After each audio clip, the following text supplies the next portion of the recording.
Hola, ¿cómo estás? Hola, hola Juan José, ¿cómo estás? Bien, bien. Se escucha un poco con distensión, no sé si estás cerca de algún A ver, ahí me escuchas patinador. mejor. Sí se te escucha, pero muy fuerte el audio, me parece. Habla un poquito más bajito, ¿se me escucha ahí mejor? Sí, Listo, hay que... hablo más Dale, bajito entonces. dale, dale, genial. ¿Cómo estás? Bien, ¿todo bien? ¿Y vos? Pero bien, bien, acá, retomando el frío de vuelta por estos lados. Terrible, lo odio al frío. Bueno, eh, coméntame cómo es tu nombre, de dónde sos, no solamente a mí, sino a los chicos que me escuchan. Mira, mi nombre es, bueno, María del Alba Orellana. Toda la vida viví acá en Capital Federal, así que vivo y trabajo acá desde que soy chiquita. Dale, genial, genial. ¿Vos qué profesión tenés? ¿Qué estás estudiando? ¿Sos trabajadora No, en en alguna otra realidad, parte? yo en realidad de carrera de grado estudié Historia del Arte y después hice un máster en Relaciones Internacionales en UCEMA. Tal vez es un poco rara mi carrera, o sea, mi trayectoria profesional, pero bueno, siempre por una cuestión u otra estuve vinculada con temas de economía, de política, así que hace unos 2 años que estoy trabajando en FRI, en la Fundación FRI, así que aquí estoy. Genial. Me comentaste de la Fundación FRI. ¿En qué consiste? ¿Qué temas tratan? Mira, la fundación, en realidad, o sea, la sigla es FREE, el nombre se llama Fundación para la Responsabilidad Intelectual. Es una fundación dedicada a difundir y promover las ideas de la libertad, más que nada con la idea de tratar de difundir y de hacer conocer las ideas del liberalismo. Eh, Así que hemos desarrollado diferentes actividades. Eh, Tal vez has visto, o tal vez lo más difundido han sido los debates. Eh, yo creo que en realidad, bueno, Hayek ya lo decía, ¿no? También, que las ideas son lo que definen un poco el curso de la evolución social. Entonces creemos que debatir ideas y brindar argumentos consistentes e interesantes me parece que está bueno. Así que, bueno, por un lado tenemos eso, los hicimos ya en 2000, hace un par de años, con la ayuda de una fundación norteamericana, la Fundación Templeton, y bueno, obviamente la pandemia nos ha negado la posibilidad de desarrollar otros, incluso íbamos a hacer uno a principio de año, pero en marzo con Axel Kaiser, el chileno, pero bueno, lamentablemente por razones de público conocimiento no se pudo llevar a cabo. Y por otro lado, uno de los últimos proyectos que estamos haciendo es un curso de economía de mercado. En realidad no es uno de los últimos proyectos, en realidad es un curso que se ha llevado a cabo desde hace años, acá en Capital Federal, en Provincia de Buenos Aires, también lo pudimos llevar a la provincia de San Juan, un curso presencial destinado a chicos de escuelas secundarias. Eh, y la idea del curso, bueno, el curso en realidad fue creado por Eduardo Martí, el presidente de la fundación, que fue alumno de Hans Engholz. Y Hans Engholz fue discípulo directo, ¿no? De Mises. Entonces, el curso trata de abarcar en 10 clases todo lo que tiene que ver con política monetaria, política fiscal, comercio internacional, el sistema de precios, cómo se forman, obviamente la teoría subjetiva del valor, todas esas cuestiones desde una perspectiva liberal, austríaca, así que eso lo estamos digitalizando y la idea es tratar de llevarlo a un formato online, como para llegar obviamente no solo a Argentina, sino tratar de llegar a diferentes partes de Latinoamérica, ¿no? Con ese curso, que es interesante porque en realidad la educación en general ha estado cooptada por por otras ideas. De hecho, en economía y demás, los programas educativos oficiales llegan hasta Marx. Entonces está bueno y es interesante tratar de brindar otras ideas. O sea, ya hemos visto que la escuela liberal ha contribuido, ¿no?, a refutar las ideas socialistas y marxistas, así que con esa idea fue creado el curso y la idea es llevarlo a un formato digital, con videos, lecturas y demás cuestiones, ¿no?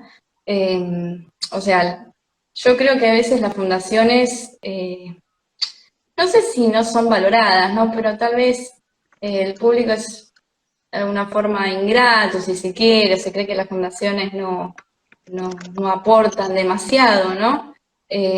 Pero, por ejemplo, todos hemos visto el fenómeno de Milei, o sea, en los últimos tiempos, en los últimos meses, ha irrumpido en todos los canales, prácticamente ha estado en todos los programas, en radio, en televisión, de hecho tuvo una obra de teatro, ¿no? Y cuando estos fenómenos, ¿no?, se ponen de moda, surgen a su vez, o sea, otros referentes, qué sé yo, Alejandro Bongiovanni, Iván Carrino, Agustín Echevarne, bueno, Alberto Medina Méndez, que dirige Club de la Libertad, Gustavo Lázaro, o sea, un montón de otras figuras que fueron formadas con estas fundaciones detrás, ¿no? Entonces, es importante resaltar la tarea que a veces las fundaciones llevan a cabo, ¿no? Me parece Genial, que hay que genial. valorar un poquito más. Te consulto, en este contexto de Sí. pandemia, de cuarentena, ¿qué tal, cómo trató a la fundación a ustedes en el trabajo? ¿Se tuvieron que amoldar o ya podían vivir de la parte virtual? Como te digo, es difícil a veces tratar de llevar a cabo debates virtuales, o sea, se han llevado a cabo, pero en lo personal creo que no tienen tanto impacto como los presenciales. O sea, el último debate que tuvimos de capitalismo y socialismo, que se hizo en Paseo de la Plaza a fines del año pasado, tuvo repercusión, fueron como 400 asistentes, o sea, tuvo una buena llegada. Y tal vez ante tanto, porque a día de hoy todas las fundaciones, o sea, el Club de la Libertad y todas las demás fundaciones han llevado a cabo webinarios, y hay como digamos, una cantidad importante de estímulos, ¿no? Entonces, habría que, o sea, no quisimos llevar los debates, ya creemos que hay mucho material de otras organizaciones, y nos focalizamos básicamente en lo que te comentaba hace un rato, ¿no? En la digitalización del curso, en que quede pipí cucú, como para tenerlo perfecto y lanzarlo en cuanto sea posible, ¿no? Obviamente la pandemia ha retrasado los tiempos y demás, pero bueno, estamos haciendo lo posible como para lanzarlo cuanto antes. Genial, genial. Vos me contaste que era máster en Relaciones Internacionales. Así es, Y, sí. y Esa también, es mi bueno, faceta. exacto. Y me comentaste que también, bueno, hacían charlas, en este caso, cursos en la parte económica, más visto en ese sentido. ¿Vos cómo la ves en el contexto internacional, la parte económica? ¿Cómo van a estar después de esta pandemia? Y honestamente lo veo complejo, no creo que nadie piense que post pandemia va a estar todo color de rosa, ¿no? O sea, evidentemente la crisis económica va a llegar a todos los países de un modo u otro. Obviamente se lo compara con el crash del 29. O sea, post pandemia va a haber una situación económica compleja para todos los países. El tema tal vez después sería ver cómo se recuperan, ¿no? Algunos países se recuperarán antes, otros después. O sea, la curva, ¿no?, digamos, del rebote económico, y va a depender también de nivel de capitalización, la legislación laboral, ¿no?, la flexibilidad que haya para contratar, o sea, va a depender de muchos factores, también del desarrollo tecnológico de cada uno de los países, también de los Y, recursos humanos, ¿no? y te pregunto, en este contexto, ¿cuál fue el país que mejor sobrellevó la parte económica? Y es difícil determinarlo. Evidentemente Argentina no es uno de ellos. Eh, pero a mí lo que me parece tal vez eh, de relevancia, ¿no? Estados Unidos hasta tuvo, no sé, o sea, tuvo un éxito económico, o sea, la gestión de Trump, por ejemplo, tuvo un éxito económico, eh, y ahora con las más de 100.000 muertes que hubo en Nueva York, o sea, mejor en Estados Unidos, el caos que vimos en Nueva York, eh, o sea, antes la reelección de Trump me parece que estaba totalmente fuera de discusión, me parece que iba a ganar y honestamente lo veo más difícil. O sea, ha generado también una crisis política la pandemia, o sea, hay elecciones suspendidas, de hecho, Hungría, por ejemplo, eh, a ver, mejor dicho, hay gobiernos autoritarios a los cuales la pandemia les vino genial como para tratar de incluir medidas más autoritarias, ¿no? Eh, o sea, más allá de la popularidad de los líderes, que ha tenido cierto énfasis en los últimos tiempos, es como que acá enfrente, o sea, me surge la diferencia de Alberto Fernández con la calle Pou, ¿no? Tenemos enfrente un presidente que dice no vamos a estar persiguiendo a los uruguayos que traten de buscar el peso, y acá volvemos para atrás, ¿no? Es como esa sensación que Argentina siempre retrocede, es una sensación angustiante, es realmente increíble, ¿no? Es como si el mundo avanzara y Argentina se queda. Eh, o sea, acá están discutiendo sobre cómo bloquear la SUBE para los servicios no esenciales y o que los runners ya dejan de salir a correr.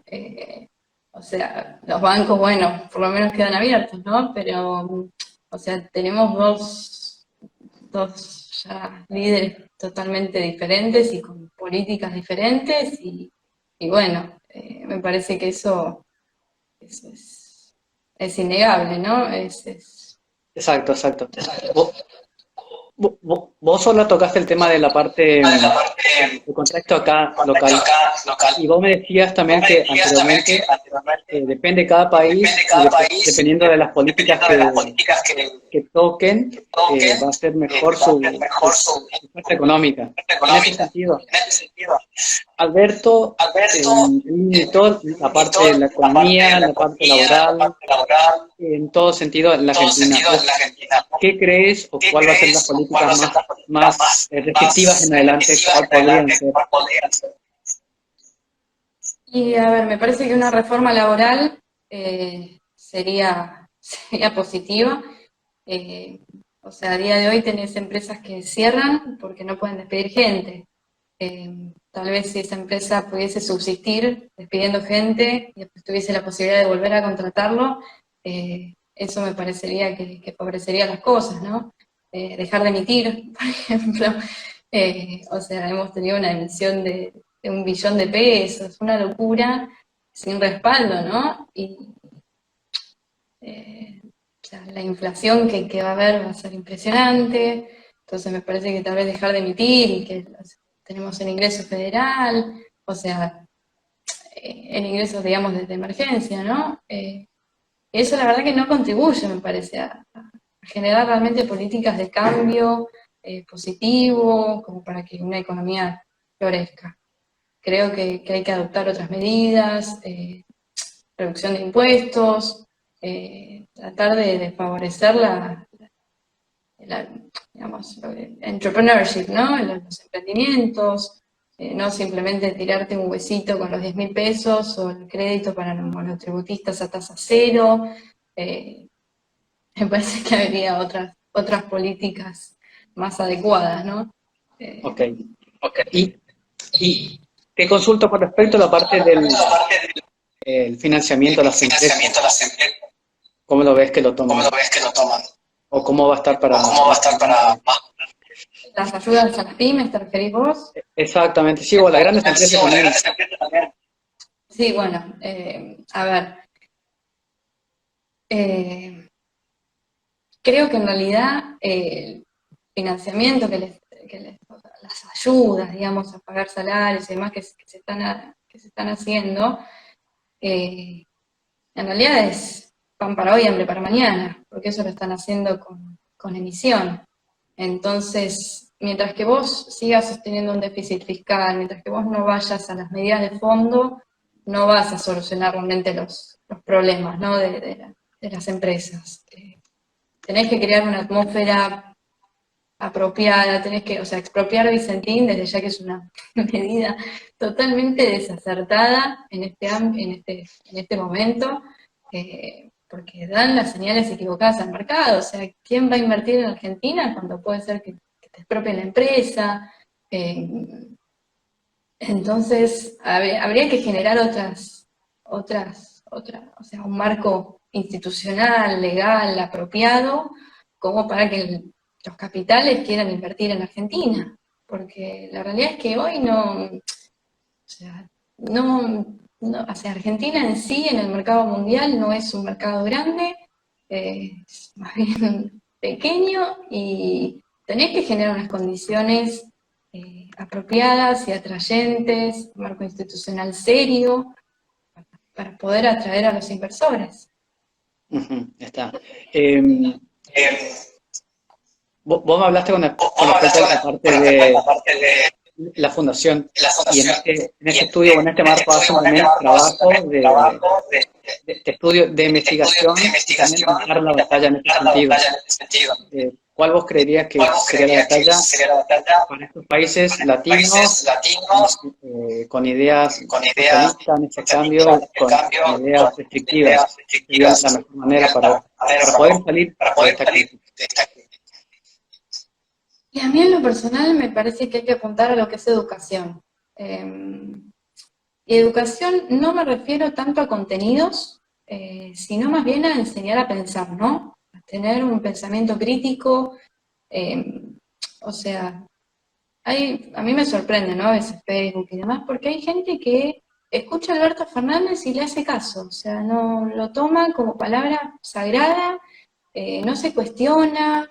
Dice, no, hay que quedarse en casa, y porque el presidente lo dice, ¿no?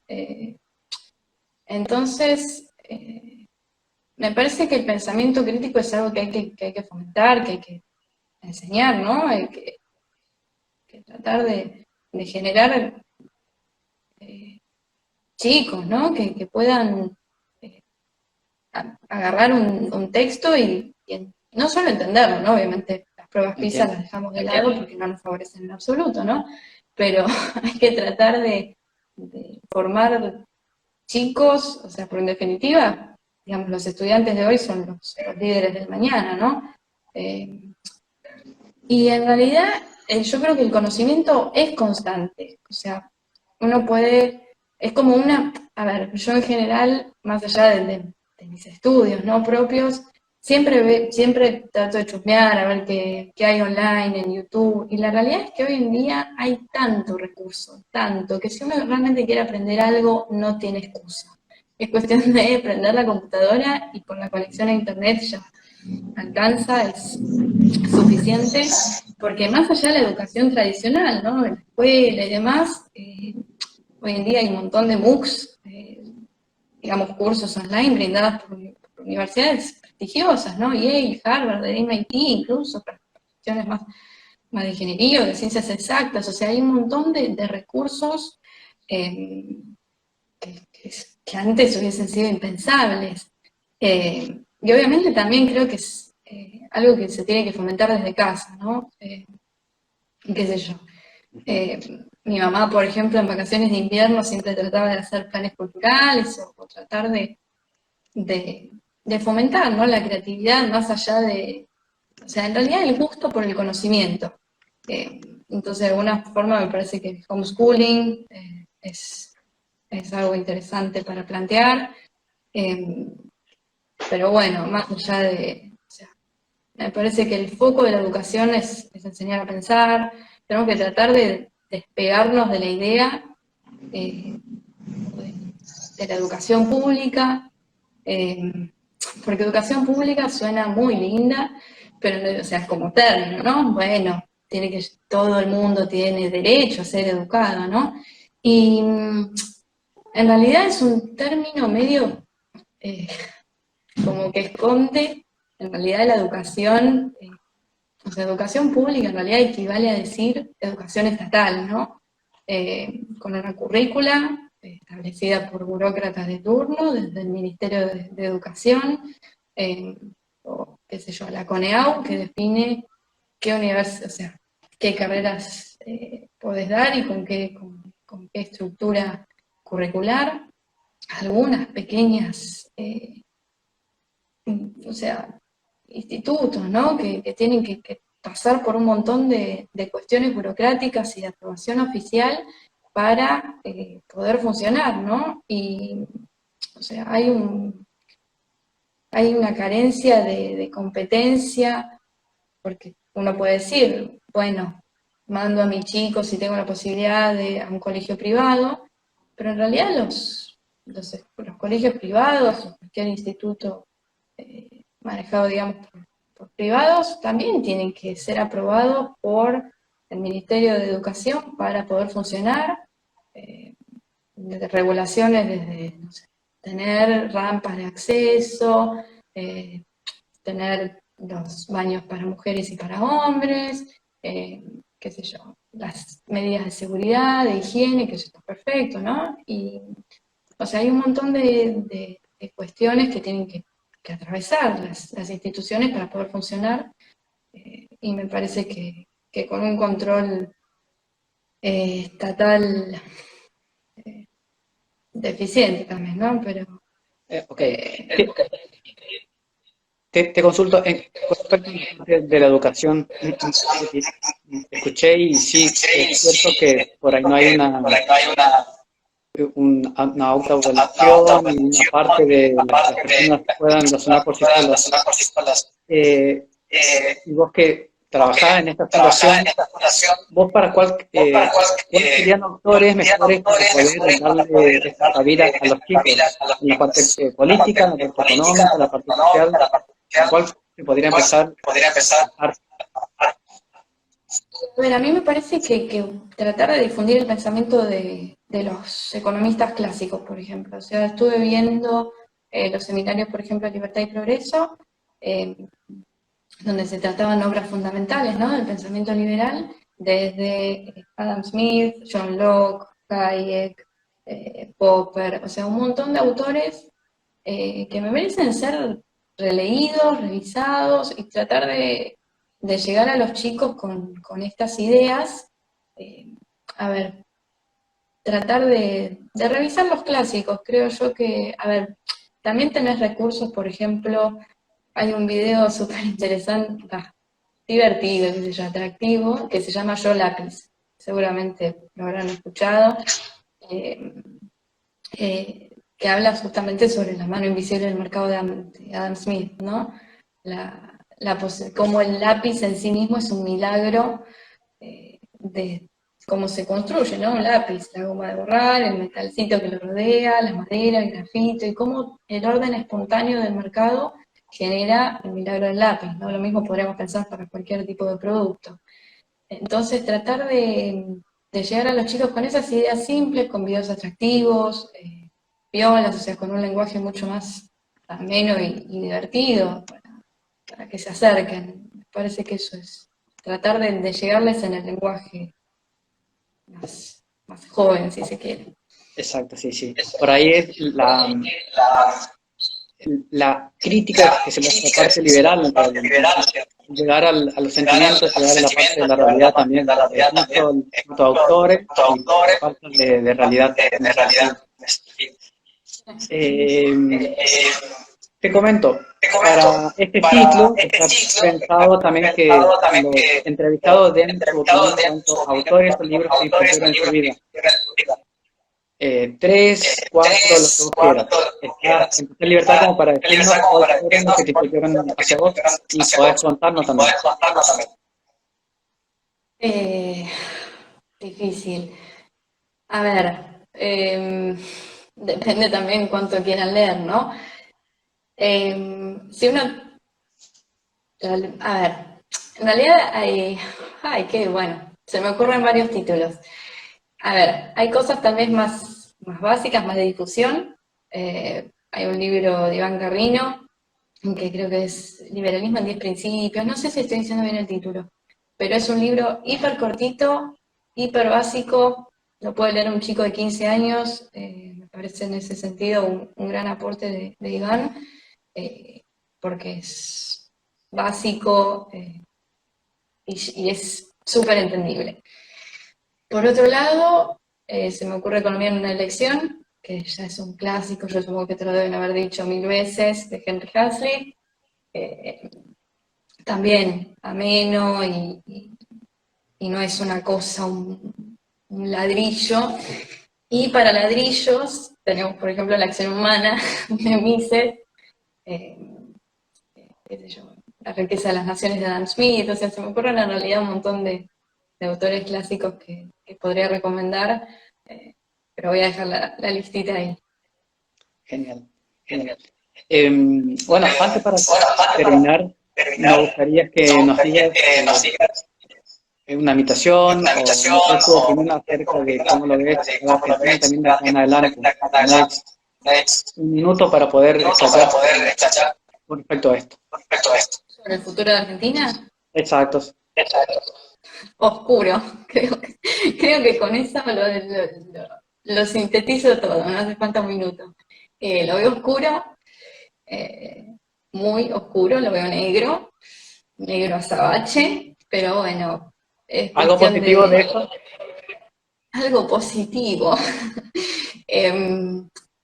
Me parece, no, realmente, la cantidad de webinarios que han estado haciendo las diferentes fundaciones, ustedes, o sea, Fundación Libertad y Progreso, Fundación Libertad, hay un montón de instituciones que se han dedicado a tratar de difundir las ideas de la libertad en este contexto y en esta cuarentena, y yo creo que hay gente que se ha acercado a las ideas de la libertad, más que nada porque se ha visto coartada de poder salir a hacer las compras, bueno, no justamente salir a hacer las compras, ¿no? Pero se ha visto coartada de poder salir a correr, se ha visto coartada de salir al banco en un principio, o de entrar a las cajas de seguridad. Me acuerdo que al principio incluso el acceso a las cajas de seguridad estaba limitado. Entonces, me parece que a raíz de esta sensación como de encierro y de sentirte en prisión domiciliaria, incluso algunos lo comparaban con Alemania del Este, ¿no? Y decían, bueno, pero en Alemania del Este, aunque sea, podías salir de casa y juntarte con amigos, aunque sea. No podías salir del país, pero bueno, podías juntarte a tomar mate. Y digo, bueno, justamente en Alemania mate no, pero había o sea, me da risa la comparación, ¿no? Pero en un punto tiene sentido.